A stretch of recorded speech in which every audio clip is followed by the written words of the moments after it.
Avani was a beautiful, educated girl in Pravadh, a little hamlet in central India.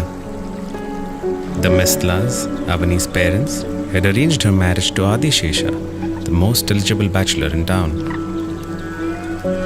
Avani was upset because her parents had to pay such a huge dowry to marry her off. She couldn't see her father bowing down in front of anybody. As Avani walked to the mandap, all she wished for was that they had asked for her consent. The emotionless Adi tied the Mangal Sutra without any hesitation. Avani bowed her head and surrendered to the moment. The ceremony was over in a flash. Avani embraced her father one last time. Adi held Avani's hand firmly and walked her away from the mandap. The Mislas bid her goodbye with tears in their eyes. Guru Tai, Adi Sesha's mother, gave Avani a hard time in the Sayan home. Despite the hardship, Avani performed the daily duties of the Sayan household with a smile.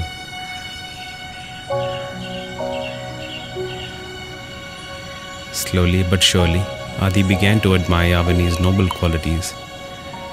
He had never met anyone so selfless.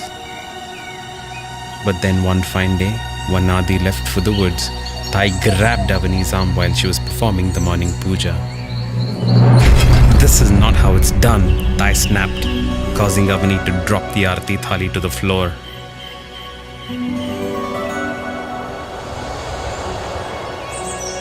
The mirror in the thali broke, alerting Avani to danger.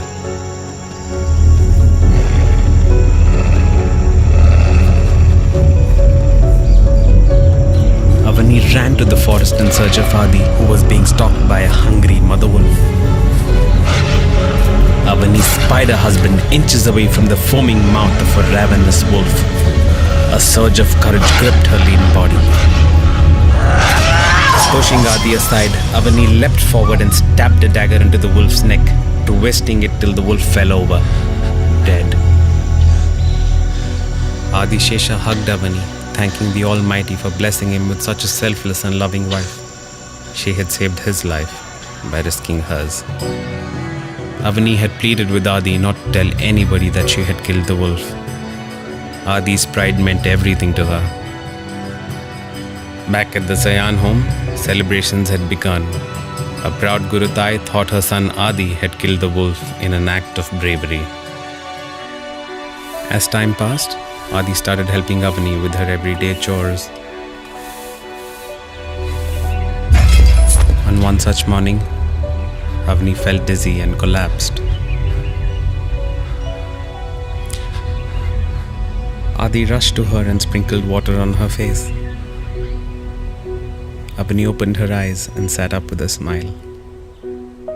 "I think you're going to be a father soon," she whispered. An overjoyed Adi couldn't restrain his emotions. He leapt in the air like a little child and screamed with joy. He cradled Avani and swung her around ecstatically. In the meantime, Tai visited Mukh Baba to discover the sex of the child. "Stay away from the young couple. The stars aren't in your favor," he mumbled. Adi now took on the responsibility of performing all the household chores. He wouldn't let Avani touch a thing. He protected her like she was a little baby, ensuring she was always indoors. He was so worried about the safety of his child. Time slipped by, and Avani was now 8 months pregnant.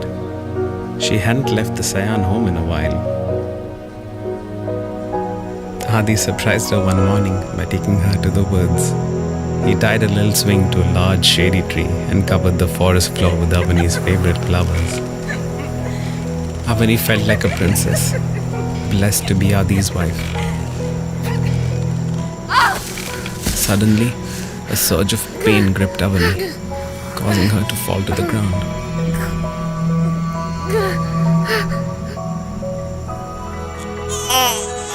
And Adi and Avani were blessed with Surya, a beautiful baby girl. An excited Adi and Avani went to Tai to seek blessings for their newborn, but Tai was in no mood to bless the child.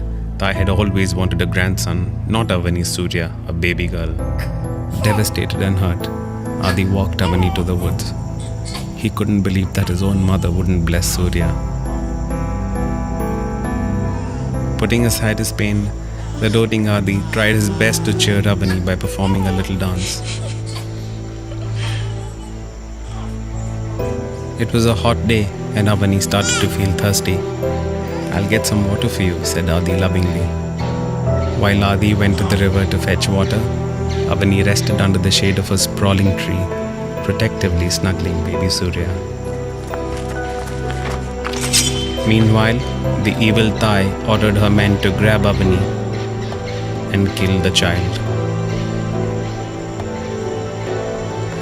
Before Avani could react, the men pounced on her, trying to snatch Surya from her arms. But the courageous Avani punched the men and protected her child like a soldier. She was willing to do anything, stop at nothing, for the safety of her child. Figuring she'd found her best opportunity for escape, Avani slipped into the woods. Battered and bruised, she ran to protect the life of her child. It was a long chase, but there were too many of them. They overpowered Avani and threw her to the ground. Avani put up a hard fight, but Thai grabbed Surya from Avani's slender arms. Adi was captured by Thai's men and thrown into the dungeon. Thai put baby Surya on the ground and raised her gigantic foot to stamp the baby's skull. It was a girl child after all. But in a quiet moment during the chase, Avani had hidden behind a rock and replaced baby Surya with sticks and stones.